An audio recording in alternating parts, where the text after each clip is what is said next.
अवधूत चिंतन श्री गुरुदेव दत्त श्री स्वामी समर्थ. तुम्हा सगळ्यांचं स्वामी श्रद्धा वृक्षावर खूप खूप मनापासून स्वागत. आजच्या व्हिडिओमध्ये आपण घरच्या घरी नागपंचमीची पूजा कशी करावी, त्याचप्रमाणे या दिवशी काय करावं काय करू नये ही संपूर्ण माहिती जाणून घेणार आहोत. तर चला व्हिडिओला सुरुवात करूया. सगळ्यात प्रथम बघा, आता 17 ऑगस्टला म्हणजेच पहिल्या श्रावणी सोमवारी आलेली आहे नागपंचमी. अतिशय उत्तम हा दिवस आहे, कारण की पहिला श्रावण सोमवार आणि त्यातल्या त्यात नागपंचमी. अर्थात तुम्हाला माहीत असेलच की भोलेनाथ भगवान शंकरांनी आपल्या गळ्यामध्ये नाग धारण केलेलं आहे. त्याचबरोबर भगवान विष्णू हे शेष नागावर पहुडलेले आहेत. त्याचबरोबर बघा, त्याचबरोबर गणपतीच्या कमरेत सुद्धा बंद म्हणून नागच असतो आणि म्हणूनच नागाला इतकं महत्त्व आहे.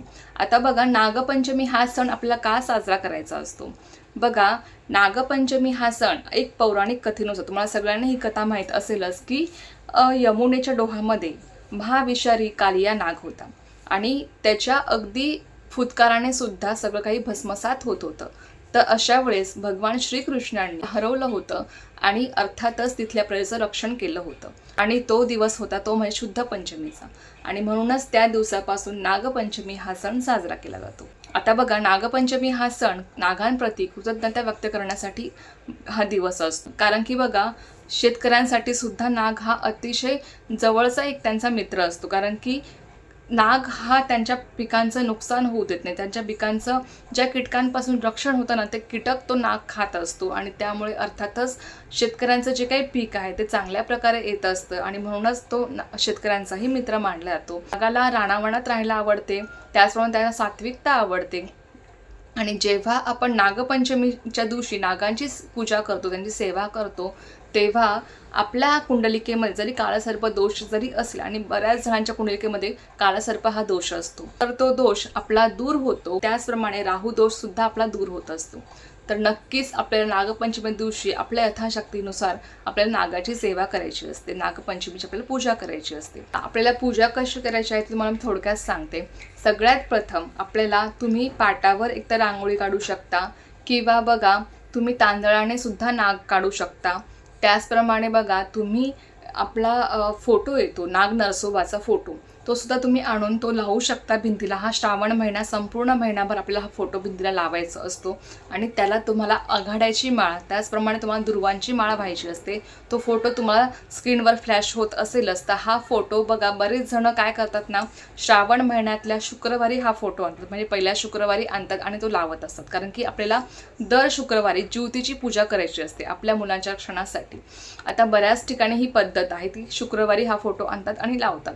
पण बघा, काही काही जण बऱ्याच ठिकाणी अशीही पद्धत आहे की नागपंचमी दिवशी हा फोटो आणला जातो आणि त्या नाग नरसोबाची आपल्याला पूजा करायची असते. बघा, तुमच्याकडे जशी पद्धत असेल तशी तुम्हाला, त्याचप्रमाणे तुम्हाला हा फोटो तुम्ही आणू शकता. तो तुम्हाला भिंतीला चिटकवायचा आहे आणि तुम्हाला जेव्हा जमेल तेव्हा तुम्हाला आघाड्याची माळ, दुर्वांची माळ तुम्हाला त्या फोटोला अर्पण करायची असते.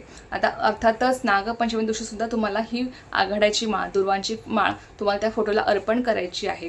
जर तुमच्याकडे फोटो तुम्हाला मिळाला नाही, तर अशा वेळेस तुम्ही काय करू शकता, तर तुम्हाला एक पाट मांडायचा आहे. जिथे तुम्हाला ही पूजा मांडणी करायची आहे तिथे तुम्हाला एक तेथील जागा स्वच्छ पुसून घ्यायची. त्या जागेवर तुम्हाला एक पाट मांडायचा आहे. त्या पाटावर तुम्हाला रांगोळी काढायची आहे. आता नाग, नागिन आणि नागांची पिल्ले अशी तुम्ही रांगोळी काढू शकता. तुम्हाला स्क्रीनवर फोटो फ्लॅश होत असेलच. किंवा बघा, तुम्ही तांदळाने सुद्धा तुम्ही हे नाग, नागिन आणि नागांची पिल्ले असं तुम्ही ते काढू शकता. त्यांची आपल्याला पूजा करायची असते. किंवा आता बाजारामध्ये नागांची मूर्ती सुद्धा मिळते, मातीची मूर्ती आपल्याला मिळते. अगदी 30, 40, 50 रुपयामध्ये तुम्हाला ही मूर्ती मिळेल. तर तुम्ही ती मूर्ती आणून सुद्धा तुम्ही नागाची पूजा करू शकता. म्हणजे आपल्या यथाशक्तीनुसार तुम्हाला नागांची पूजा करायची आहे. नागाचं चित्र तुम्ही काढू शकता. मग तुमच्या यथाशक्तीनुसार तुम्हाला जे काही शक्य आहे तसं तुम्हाला नागांची पूजा करायची. तर आता अर्थात बघा, मी तरी पाटावर तांदळाने नागिन आणि नागांची पिल्ले काढत असते आणि मग त्यांची पूजा करत असते. तर तुम्हाला काय करायचं आहे, पाटावर हे काढून झाल्यानंतर अर्थात आपल्याला सर्वात आधी दिवा प्रज्वलित करायचा असतो. त्यानंतर तुम्हाला नाग, नागिन, नागांची पिल्ले काढून घ्यायची आहेत.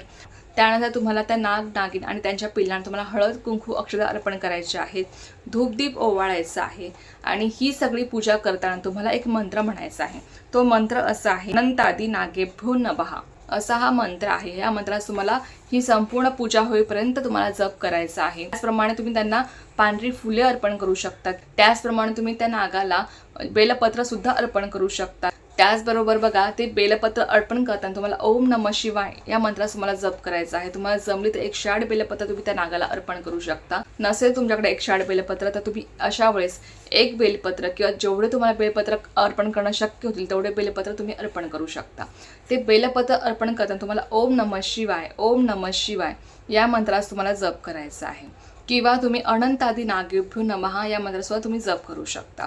त्यानंतर आता बघा, नैवेद्य काय दाखवायचं आहे।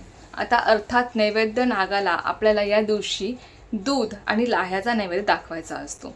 तर अर्थात तुम्हाला एका छोट्या वाटीमध्ये दूध आणि लाह्या नैवेद्य म्हणून दाखवायचं आहे। तर अशापर्यंत तुम्हाला ही अगदी छोटीशी, अगदी साधी सोपी तुम्हाला पूजा मांडणी करायची आहे आणि नागाची आपल्या दिवशी पूजा करायची असते। बघा, इतर कधीही आपण या पृथ्वीवर नागाची पूजा करत नाही किंवा आपण करू शकत नाही। शास्त्रानुसार नागाची पूजा या धर्तीवर करणं मान्य नाहीये, पण फक्त नागपंचमीचा हा एकमेव दिवस असतो की या दिवशी आपण नागाची पूजा या धर्तीवर आपण करू शकतो। लक्षात घ्या की नागपंचमी हा दिवस नागांच्या सेवेसाठी अत्यंत महत्त्वाचा हा दिवस आहे आणि अर्थात त्यांची पूजा केल्याने, त्यांची सेवा केल्याने आपल्या कुंडलिकेमधला राहू दोष असेल, कालसर्प दोष असेल तो सुद्धा दूर होतो। नक्कीच आपल्या जीवनातल्या अडीअडचणी दूर होऊन जातात।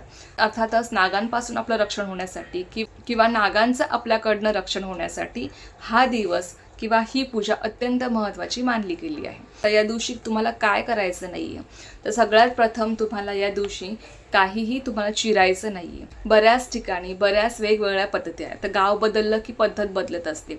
तुमच्याकडे जशी पद्धत असेल, तुमच्याकडे नागपंचमीला काय करत आहेत, तुम्ही नैवेद्य काय दाखवणार असाल, तुमच्याकडे जशी पद्धत असेल तसंच तुम्ही करू शकता। पण बघा, काही अशा गोष्टी आहेत की जे आपल्याला पाळणं या दिवशी आवश्यक असतं। मग त्यामध्ये येतं सगळ्यात प्रथम ते म्हणजे आपल्याला या दिवशी कुठल्याही प्रकारे शेतकऱ्यांनी या दिवशी शेत नांगरू नये असं म्हटलं गेलं आहे। त्याचप्रमाणे या दिवशी महिलांनी काही विळीवर चिरू नये किंवा चाकूने तुम्हाला काही कापायचं नसतं। त्याचप्रमाणे तुम्हाला गॅसवर किंवा चुलीवर तुम्हाला कुठल्याही प्रकारचा तवा ठेवायचा नसतो। त्यानंतर या दिवशी तुम्हाला कुठलंही तळण तळायचं नसतं, म्हणजे कुठल्या प्रकारचे तुम्हाला कुठले पदार्थ तुम्हाला तळायचे नसतात। तर हे जे काही नियम आहेत जे आपल्याला या दिवशी पाळायचे असतात। या दिवशी बऱ्याच ठिकाणी बघा उकडलेले पदार्थ खातात, जसं की कोणी डाळची कुळं तुमच्याकडे म्हणत असतं किंवा डाळ फळं आपण खात असतो। त्याचबरोबर काही जणांकडे अशी पद्धत आहे की सकाळी फक्त डाळ फळं खायची आणि संध्याकाळी पुरणपोळी ते नैवेद्याला करत असतात किंवा संध्याकाळी ते पुरी भाजी करत असतात। बऱ्याच जणांकडे अशी सुद्धा पद्धत आहे। तर तुमच्याकडे अशी पद्धत असेल तसं तुम्हाला हे नियम पाळायचे आहेत। त्या पद्धतीनुसार तुम्हाला सगळं काही सेवा पूजा करायची आहे, लक्षात घ्या। तर चला, ही अत्यंत छोटीशी पण खूप महत्त्वाची माहिती होती जी मला तुमच्यासोबत शेअर करायची झाली। सेवा मी स्वामींच्या रुजू करते आणि आजचा व्हिडिओ इथेच थांबवते। तुम्हाला जर माहिती आवडली असेल तर व्हिडिओला लाईक, शेअर, सबस्क्राइब करायला विसरू नका। पुन्हा भेटूया अशाच एका नवीन व्हिडिओसोबत किंवा नवीन विषयासोबत। तोपर्यंत सर्वांना श्री स्वामी समर्थ, जय जय स्वामी समर्थ।